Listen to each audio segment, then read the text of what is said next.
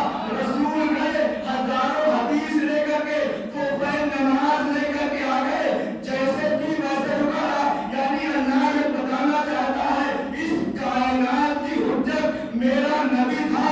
میں نے اپنی حجت کو ایک لمحے کے لیے اٹھایا، دنیا جہاں تھی وہیں رک گئی. آج کائنات کا چلنا، سورج کا نکلنا، دریاؤں کا بہنا، فضا کا چلنا بتا رہا ہے حجت غائب صحیح پردہ غیب میں موجود ہے. صلوات پڑھے محمد. امام دکھائی دیں یا دکھائی نہ دیں، یہ کائنات کا چلنا یہ حرکت بتا رہی ہے کہ کوئی نہ کوئی حجت خدا اس کائنات کے اندر موجود ہے. بس آخری بات اور آپ کی ذہن پر ایک صلوات پڑھ دیجیے محمد.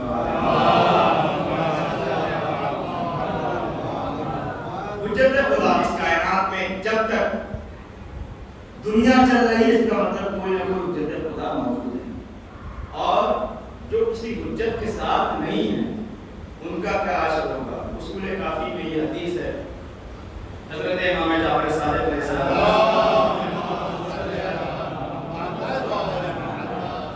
کا یہ فرمان گرامی ہے. بہت آرام سے حدیث پڑھوں گا، اس کو ذہن نشین کریے گا. آپ فرماتے ہیں کہ امام کی مثال اس انسان کے جیسی ہے اور عوام کی مثال بھیڑ بکریوں کی جیسی ہے. امام فرماتے ہیں کہ کبھی کبھی ایسا ہوتا ہے کہ تم نے دیکھا ہوگا، بڑے بزرگ لوگوں نے دیکھو، شاید میرے عمر کے لوگوں نے نہ دیکھو، لیکن ابھی کبھی کبھی یہاں بیٹھ چلانے والا آتا ہے. تو آپ امام فرما رہے ہیں کہ اگر کوئی انسان، اس کی مثال پہلے میں مثال ہے اس کے بعد کہا کہ امام کی ضرورت نہیں ہے. کہا کہ جیسے ایک بھیڑ، ایک بکری اپنے جھنڈ کے ساتھ چلتی رہتی ہے اور اپنے غلے سے، اپنے اس جھنڈ سے، اپنے اس گروہ سے الگ ہو جاتی ہے، الگ ہو کے دوسرے راستے پہ چلتی ہے اور کچھ دور جانے کے بعد اسے ایک دوسرا گروہ، دوسرا جھنڈ نظر آتا ہے. وہ جا کر کے اس میں شامل ہو جاتی ہے اور رات وہاں گزارتی ہے. جب صبح ہوتی ہے اور اس گلے اور غلے کا مالک جو ہوتا ہے وہ پہچان لیتا ہے کہ یہ ہماری والی بھیڑ نہیں ہے. پہلے تو پیار سے اسے دور کرتا ہے، جب پیار سے بات نہیں چلتی تو ڈنڈا اٹھاتا ہے، کیونکہ وہ نہیں چاہتا کہ یہ ہمارے ساتھ رہے. بہت بہت ہزار اس کے راستے میں کیوں نہیں پہ لڑائی کر رہے تم زبردستی کی طرف لے کے آئے ہو بھائی بکری. اب امام فرماتے ہیں کہ وہ دوسرے گلے کے اندر شامل ہو جاتی ہے، دوسرے بھیڑوں کے ساتھ جاتی ہے. جب وہاں پہنچتی ہے دیکھیے نہ اس کا وہ امام ہے نہ اس کے وہاں پہ لوگ ہیں، اور وہ امام، وہ شخص بھی، وہ غلے والا بھی اس بھیڑیے کو، اس بھیڑ کو بھگا دیتا ہے. پھر اس کے بعد وہ وہاں سے نکلتی دوسرے راستے پہ چلتی ہے. اب وہ تنہا ہو جاتی، کچھ دور آگے بڑھتی ہے، بھیڑیے کا شکار ہو جاتی ہے. امام کی ساتھ کہا تو دور آگے بڑھ کے بھیڑیے کا شکار ہے، بھیڑیے کا شکار ہو جاتی ہے. امام فرماتے ہیں اس بھیڑیے کی مثال اس انسان کے جیسی ہے جو دنیا میں بغیر امام کے چل رہا تھا، جو دنیا میں بغیر امام کے چل رہا تھا. کچھ دن ان کے پیچھے چلا، نہیں سمجھ میں آیا، ان کے پیچھے آ گیا، انہوں نے بنایا ان کے ساتھ چلا گیا، انہوں نے بنایا ان کے ساتھ چلا گیا. بھائی جہاں کا جس کے ساتھ چلتا ہے اللہ نے کیا کہا، یوم ندعو کل اناس بامامہم، ہم قیامت میں اکیلی بھیڑیوں کو کون نہیں کریں گے. بھائی ترجمہ ہے کہ میں نے بدل دیا. بھائی اللہ کیا کہہ رہا ہے کہ ہم قیامت میں آپ آئیں گے حدیث کے مکمل امام نے فرمایا اس انسان اس بھیڑیے کی مثال اس بھیڑ کی مثال اس انسان کے جیسی ہے جو یہاں وہاں منہ مارتا رہا اور اس حالت میں صبح کی کہ کسی امام عادل کے ساتھ وہ نہیں تھا، بغیر امام کے تھا، بغیر امام کے تھا، بغیر امام کے تھا۔ تم دنیا میں بغیر امام کے چل سکتے ہو لیکن جب مر کر کے اللہ کی بارگاہ میں جاؤ گے تو اللہ نے کہا تمہارا اکیلا آنا قبول نہیں کریں گے، کسی امام کے ساتھ آنا پڑے گا۔ تو جملہ آپ کے حوالے بھائی امام ایسا تلاش کرو جو یہاں بھی پہچانے وہاں بھی پہچانے، جو یہاں بھی پہچانے وہاں بھی پہچانے۔ میں نے کسی مجلس میں ایک جملہ کہا تھا دنیا موت سے ڈرتی ہے کہ ہم مریں گے تو وہاں جا کے ہوگا کیا؟ بھائی ہم شیعان حیدر کرار کبھی موت سے نہیں ڈرتے، کیوں؟ کیونکہ ہمیں اپنے امام کے اوپر یقین ہے۔ بھائی موت کا خطرہ وہاں ہوتا ہے جہاں آگے کے بارے میں ہمیں پتہ نہیں کہ آگے کیا ہونے والا ہے، ہمیں یقین ہے کہ ہم مر کر کے قبر میں پہنچیں گے، موت کا فرشتہ بعد میں آئے گا، علی پہلے آ جائیں گے۔ سلام پڑھے محمد آپ اس سلام بتا رہی ہے کہ آپ کو یقین نہیں ہے موت سے ڈر رہے ہیں۔ سلام پڑھے محمد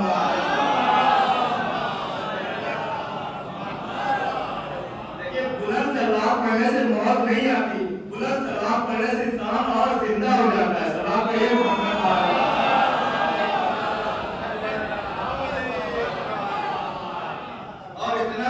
والے جانتے ہیں جتنی آپ بابا کرنے سلام پڑھے تو اپنے وقت کے حساب سے ہی پڑھتا ہوں، تو یہ تو آپ کے اندر خوف نہیں ہونا چاہیے کہ اگر زیادہ بابا ہو گیا تو فلانا جو ہے 4-10-20 منٹ بڑھا دیں گے، تو وہ آپ اس میں آپ جانتے ہیں کہ جتنا میں کہتا ہوں اتنا ہی پڑھتا ہوں۔ پہلے سلام اور پڑھ دیجیے محمد وقت میرا تمام ہو گیا۔ عزیزان محترم تو امام کی اس کائنات میں اتنی ضرورت ہے کہ اگر امام کو اس کائنات سے نکال دیا جائے تو یہ کائنات حدیثوں کے جملے ہیں جیسے سمندر کی لہریں آتی ہیں سب کچھ پلٹ دیتی ہیں، ویسے ہی دنیا اپنے آپ کو پلٹ جائے گی، دنیا پلٹ جائے گی۔ امام علیہ السلام کو وجود اگر اس کائنات میں نہیں ہے تو یہ دنیا برباد ہو جائے گی، دنیا ختم ہو جائے گی۔ دنیا کا وجود بتا رہا ہے اور ہمارا اور آپ کا زندہ رہنا بتا رہا ہے کہ کوئی تو ہے جو پردہ غیب سے ہماری حفاظت کر رہا ہے، ورنہ زمانے نے کیا کچھ نہیں کیا ہمیں مٹانے کے لیے، زمانے نے کون سی کوششیں نہیں کی ہمیں اور آپ کو ختم کرنے کے لیے، لیکن 1400 سال سے اہل بیت کے چاہنے والے رسول کے چاہنے والے موجود ہیں کیونکہ ان کی پشت کے اوپر ان کا امام زندہ ہے۔ اور انشاءاللہ بعد کے مجلسوں میں عرض کیا جائے گا کہ کیسے امام علیہ السلام روایتوں کے جملے ہیں کہ امام علیہ السلام کی مثال اس سورج کے جیسی ہے کہ جو بدلی میں بھی چھپا رہتا ہے تب بھی دنیا کو اس کا فیض پہنچتا رہتا ہے۔ اور اس محرم میں اس یہ عہد آپ کریے کہ آپ کا غصہ امام زمان علیہ السلام کے لیے ہونا چاہیے۔ دیکھیے دنیا کا اصول بھی ہے کہ اگر میرا باپ نہ جائے تو آپ کس کو غصہ دینے کے لیے جائیں گے، یا مجھے غصہ دیں گے یا میرے بھائی کو غصہ دیں گے؟ سب سے زیادہ حقدار میں ہی غصے کا ہوں۔ تو جس کا پورا گھر بھرا گھر کربلا میں اجڑ جائے اور وہ آدمی آج بھی زندہ ہو، اتنا مظلوم ہے کہ وہ سامنے آ کر کے غصہ بھی نہیں دے سکتا، اتنا سخت مرحلہ ہے۔ ہر آدمی کی خواہش ہوتی ہے کہ اس کا کوئی عزیز مرتا ہے تو گاؤں والے محلے والے آ کر اسے گلے لگائیں، اسے تسلی دے کر شفیع دیں۔ اب آپ سوچئے اتنی ساری دنیا میں اعتداد ہر سال محرم میں غریب حسین کا غصہ پیش کرتے ہیں اور حسین کا وارث جو ہے اتنا مجبور ہے کہ وہ سامنے آ کر کے غصہ بھی نہیں لے سکتا۔ یہ سوگوار بڑا قیامت کا یہ مرحلہ ہے امام زمان علیہ السلام کے لیے غیبت میں رہنا۔ آپ 1 دن 2 دن 10 دن اپنے لوگوں سے دور رہ سکتے ہیں، لیکن آپ کو کہہ دیا جائے کہ آپ کئی سالوں تک، آج 1200 سال سے زیادہ ہو گئے امام زمان علیہ السلام کو تنہا رہتے ہوئے، کبھی آپ نے غور کیا ہے کہ تنہائی کتنی بری چیز ہوتی ہے؟ آپ چند سالوں کے لیے اپنے ملک سے، اپنے گاؤں سے، اپنی بستی سے کہیں دور جاتے ہیں، ایران، عراق، سعودیہ کہیں بھی جاتے ہیں تو آپ کو ہر ایک لمحہ اپنے گھر کی یاد آتی ہے، اپنے لوگوں کی یاد آتی ہے، اپنے محلے کی یاد آتی ہے۔ کیا امام زمانہ کو اپنے گھر کی یاد نہ آتی ہوگی؟ کیا امام کو اپنے لوگوں کی یاد نہ آتی ہوگی؟ امام طلب چاہتے ہیں اور پرسہ لینا بھی چاہتے ہیں تو کس سے پرسہ لیں؟ ایک سوالو آج محرم کی 3 تاریخ ہو گئی اور ہم امام زمانہ سے کہتے ہیں مولا ہمارا عقیدہ ہے کہ آپ یہی کہیں بیٹھے ہیں، ہم آپ کو دیکھ نہیں پا رہے ہیں لیکن آپ کی بارگاہ میں اپنے حمیر آنسو پیش کر رہے ہیں مولا، ہمارے بوڑھوں کا، ہمارے جوانوں کا، ہماری عورتوں کا یہ آنسو قبول فرمائیے مولا۔ ہم آپ کے جب کے لیے ماتم کرتے ہیں مولا، ہم آپ کے جب کے لیے آنسو بہاتے ہیں۔ آنسو دوبارہ 3 محرم آ گئی، ان کا مسائل سب سے آپ سنتے ہوئے چلے آ رہے ہیں۔ کون ہر؟ یہ وہی ہر تھے جنہوں نے نظام فرض کے اوپر ہاتھ ڈال دیا تھا۔ جیسے ہی نظام فرض کے اوپر ہاتھ ڈالا ایک مرتبہ امام نے کہا ہر تیری ماں تیرے روم میں بیٹھے۔ جیسے امام نے یہ کہا ایک مرتبہ ہر بھی امام کی طرف دیکھ کے کہتا مولا اگر آپ کی ماں کا نام فاطمہ نہ ہوتا تو میں بھی یہی جملہ آپ کے لیے استعمال کرتا۔ خدا کوئی نہ دے سوائے ہمیں مظلوم کربلا کے، بس یہاں ایک جملہ میرے ذہن میں آ گیا، میں عرض کر دوں اے ملک تجھے فاطمہ کے نام کا اتنا خیال ہے کہ اتنے دنوں کے بعد بھی تو فاطمہ کا نام نہیں لینا چاہتا۔ ہائے رے وہ مدینے کی گلیاں جہاں رخسار فاطمہ پہ جسارت کی گئی۔ جزاک اللہ، خدا کوئی نہ دے سوائے ہمیں مظلوم کربلا کے۔ امام حسین علیہ السلام کے لشکر کو گھیر کر کے کربلا کے میدان میں لے آیا اور روز عاشور آ گئی۔ حسین کو یہ احساس ہوا، وہ یہ سمجھ رہے تھے کہ ہو سکتا ہے یزید ڈرا دھمکا کے چھوڑ دے، وہ قتل تو نہیں کرے گا، سب جانتے ہیں نواسۂ رسول ہے، رسول نے انہیں اپنی زبان چسائی ہے، رسول انہیں اپنے کاندھے پہ بٹھاتے تھے، یہ جنت کے جوانوں کے سردار ہیں، ایسا نہیں ہو سکتا کہ مسلمان انہیں قتل کر دے۔ جب وہ یہ سمجھ گیا کہ نہیں اب تو یہ قتل کر کے رہیں گے، پورا خیام یزید سے نکل کر کے خیام حسین کی طرف آنے لگا۔ آنکھ کے اوپر پٹی بندھی ہوئی ہے، ہاتھ میں رسی باندھے ہوئے ہے، ایک مجرموں کی طرح سر کو جھکائے ہوئے حسین کی بارگاہ میں آیا۔ مولا حسین نے کہا عباس آگے بڑھو، علی اکبر آگے بڑھو، اونو محمد آگے بڑھو، ہمارا مہمان آ رہا ہے استقبال کے لیے آگے بڑھو۔ اس کو قیامت ہو گئی، تصور شرط ہے۔ آپ ذرا سوچئے وہ آدمی جو حسین کو کھیر کر کے کربلا کے میدان میں لے آیا تھا، آج وہ مجرم بن کر کے آیا ہے، وہ توبہ کا دروازہ سمجھ کر کے مولا کے پاس آیا۔ حسین قریب پڑھے، غلام کو گلے سے لگا لیا، پھر کو گلے سے لگایا اور ایک جملہ کہا حسین بہت شرمندہ ہے، جب تو ہمارا دشمن بن کر ملا تھا تو ہمارے پاس پانی موجود تھا، آج جب تو دوست بن کر کے آیا ہے حسین کے بچے کہاں سے ہیں؟ ہمارے پاس پانی نہیں ہے، ہمارے پاس کھانا نہیں کہ ہم تمہاری مہمان نوازی کر سکے۔ انہوں نے کہا مولا کیا میرا گناہ معاف ہو سکتا ہے؟ امام نے کہا تیری ماں نے تیرا کتنا اچھا نام رکھا ہے، تو دنیا میں بھی آزاد ہے، آخرت میں بھی آزاد ہے۔ ان کو امام نے معاف کر دیا۔ انہوں نے کہا نہیں مولا ایسے معافی نہیں ہوگی، میں چاہتا ہوں کہ مجھے اجازت ہو میں در خیمہ تک چلا جاؤں۔ ایک مرتبہ وہ در خیمہ پہ آیا، اس خیمے میں آیا جہاں پہ علی کی شیر دل بیٹی حضرت زینب رہتی تھی۔ ایک مرتبہ در خیمہ پہ آنے کے بعد کہتا ہے اے اہل بیت میں وہی شخص ہوں جو تمہیں گھیر کر کے کربلا کے میدان میں لایا ہوں، تمہارے میرے مولا نے مجھے معاف کر دیا ہے، کیا تمہیں معافی مل سکتی ہے؟ اور ایک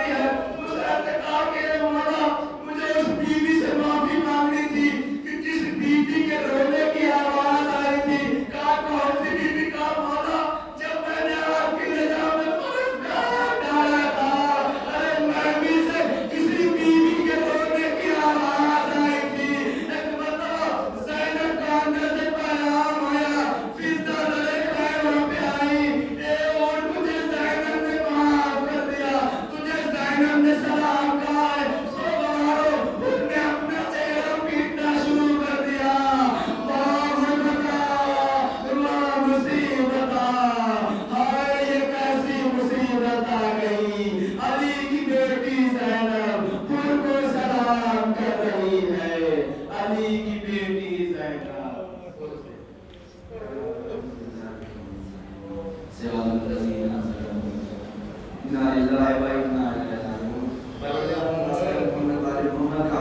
زینب ہماری